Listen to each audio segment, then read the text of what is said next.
Baik, Assalamualaikum warahmatullahi wabarakatuh. Perkenalkan, nama saya Yuli Salsabila dengan NIM 2153176.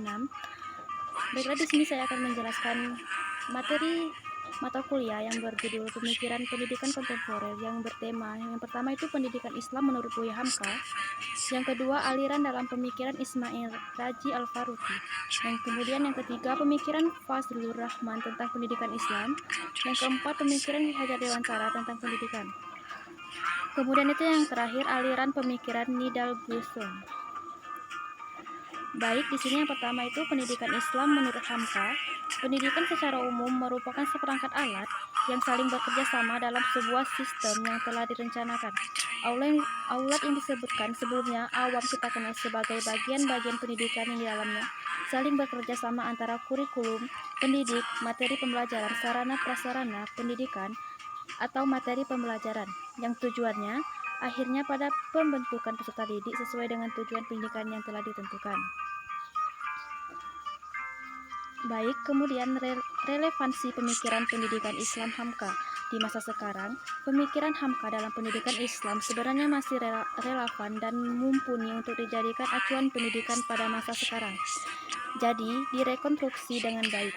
Salah satu contoh dalam hal tujuan pendidikan Islam menurut Hamka, menilik keadaan masa sekarang yang serba mudah dengan keberadaan teknologi, memungkinkan munculnya manusia yang kurang bersyukur dan cenderung merasa puas dengan keadaan yang serba mudah.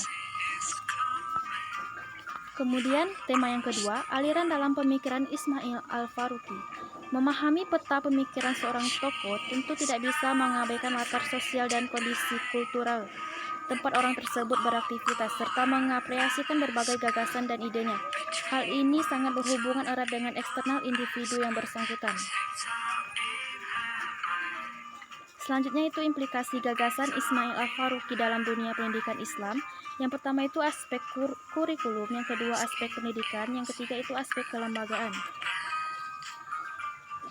Tema yang ketiga yaitu pemikiran Fazlur Rahman tentang Al-Quran.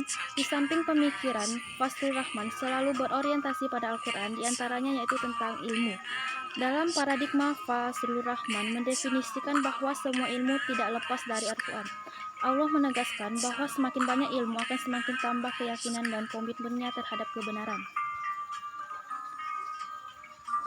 Kemudian pemikiran Fazlur Rahman tentang teologi. Di samping pemikiran Fazlur Rahman juga mengangkat masalah-masalah teologi dalam bentuk konsep yang holistik dan konstekstual. Ia meletakkan bahasan teologisnya dalam perspektif signifikasinya terhadap keberadaan manusia dalam kehidupan di dunia, tanpa harus menafikan kehidupan di akhiratnya nanti. Kemudian tema yang keempat, pemikiran Ki Hajar Dewantara tentang pendidikan. Menganggap bahwa pendidikan adalah suatu usaha kebudayaan dengan maksud memberikan bimbingan terkait tumbuh kembangnya jiwa raga anak didik agar dalam pribadinya nanti terdapat kemajuan hidup lahir batin. Dengan demikian, pendidikan yang ideal bagi Ki Hajar Dewantara sendiri adalah pendidikan yang mampu mengantarkan setiap anak didik menjadi mandiri, penuh daya kreasi, serta berbudi pekerti mulia, sejahtera lahir dan batinnya. Selanjutnya, Ki Hajar Dewantara tentu juga memberikan landasan bagi konsep pendidikannya. Pendidikan memang harus berpijak pada asas yang tepat agar langkah dan goalnya juga tepat. Dan untuk ini, Ki Hajar Dewantara menyajikan asas yang menarik dan bisa dibilang autentik. Asas darinya bukanlah asas yang hanya berkutat pada konsep semata. Ki Hajar sudah mengaplikasikannya sendiri melalui lembaganya yang bernama Taman Siswa, dan asas tersebut diberi nama Pancadharma. Kemudian tema yang terakhir yang itu aliran pemikiran Nidal Gueson.